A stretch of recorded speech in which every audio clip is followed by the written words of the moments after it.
All right. Something that people really like, and they make a big deal out of it, is birthdays. In my family, we don't celebrate birthdays. Not in my own family, and also my father's home. We don't celebrate birthdays.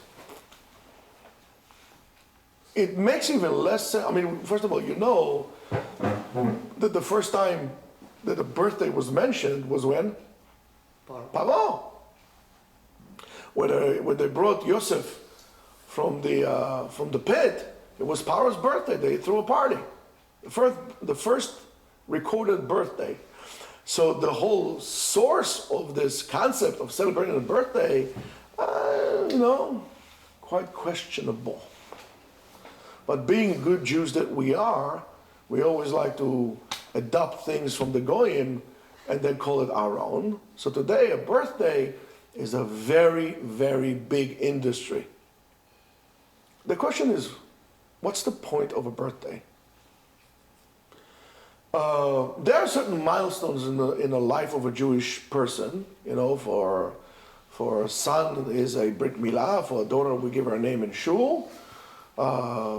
Then we kind of quote unquote neglect this, or maybe for 3 years, in 3 years we cut the boy's hair and we buy him tzitzis, and in 13 we do bar mitzvah, and for the girl we do bat mitzvah, even though the Ben Ish Chai says that it's a good thing. There's a certain thing in that she's bat mitzvah. In other words, she's eligible to do other mitzvot. For the boy, I understand, we buy tefillin, and then they get married, goodbye, good luck. There's nowhere anywhere about birthdays. There's no halakha about birthdays. On the contrary, certain of the habits that we do on birthdays are quite peculiar. For example, blowing the candles on birthday is a tradition that came from pagans.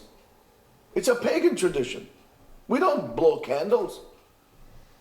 With all the significance of candles and soul and so on and so on, we don't blow the candles. The only thing that we know in Judaism with candles, besides Hanukkah candles and candles like this, is Pulsad and Ula, when we blow the candles and we throw it and the person dies, But we don't do this thing. So what's the point of a birthday? I tell you, it even makes less sense when you are not frum, when you're not religious. And I'll show you what I'm saying here, and that's I'm reading you something from Rav Shach, alav shalom, one of the biggest leaders of our modern era in terms of Judaism and so on and so forth. And he writes like this. He says, people are used to do birthdays every single year. And he says it's very difficult to understand. What kind of a meaning would a person find, and especially a non-religious person, in a birthday, and why? It says, "V'lo b'chol yom huledet." Every time you have a birthday, right? You are celebrating another year that passed that brings you closer to your death.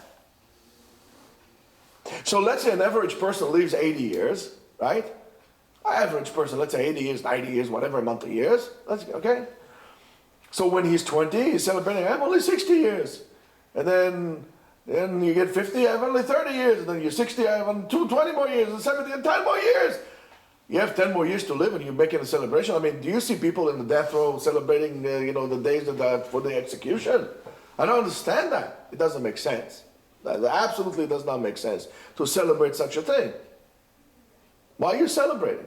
You're celebrating that you're getting old. I mean, the Chazal did tell us something also. Chazal told us, Tom Yom HaMavet Miyom Ivaldo. The day that a person passed from this world is greater than the day he came to this world. And I am celebrating the day that I came to this world. On the contrary, your side should be celebrating, not that. So Rav Shach says the following. And it says, and so on and so on. It says, as long as the time passes, he's getting further and further from his birthday, and he's getting closer and closer to his death day. And maybe it should not be birthday, but they should call it death day. That's why it's a tremendous point. It says even a Jew, but a Jew that is shomer Torah mitzvot, he knows that he lives forever. And he also has olam hazeh, and he also has olam haba. And for him, this is called a birthday. Why? Because he conducting his life in a fashion that his birthday, the day that he came to this world, and he came to this world, brings him to the days of Olam Haba, the Chayei Netzach. As Chazal says, tzadikim gam b'mitatam kruim chayim. So that is what you're celebrating. You're celebrating the fact that you came to this world to do Torah mitzvot, to do what you need to do, to be zocher the chayei netzach, that you every single day you get a chance to do the mitzvot, to get closer to Hashem. That is worth celebrating, because there is a meaning to your life. But when you live meaningless life, what is the purpose of celebrating life? And that's something that you need to understand. I don't understand why we go, for people who go to birthdays, all together, how dare you to be mevatel or limud Torah to learn to go for a birthday party, especially of a person who is not religious. Why are you going to tell me? Are we doing kiruv? It's kiddush Hashem. It's not kiddush Hashem. Maybe it's a little bit also of chilul Hashem. Why am I going to celebrate birthday? For what? For this person? Let's say I have a person who is not Shomer Shabbos. I'm going to celebrate every single day that he lives, that he's Mechal Hashem Shamayim Barabim. That's a reason to celebrate. And when you buy a cake and you do the candles and happy birthday and so on and so forth. I mean, that is crazy. It's absolutely crazy. Stay away from that. Stay away from such things. And never be mevatel Torah for a birthday. Send them a card. You want to wish somebody happy birthday, send them a card, put $50 there, appreciate you more than coming. Believe me. And that's something that we need to remember. Be very, very careful from those traps. Don't forget, you got to live your life as a Jew, and you need to know what a Jew does. And don't fall into this thing where everybody does it, so we have to do it. Everybody does it, good. Doesn't mean that I have to do it. If everybody's wrong, I have to be wrong too. What kind of a thing is that?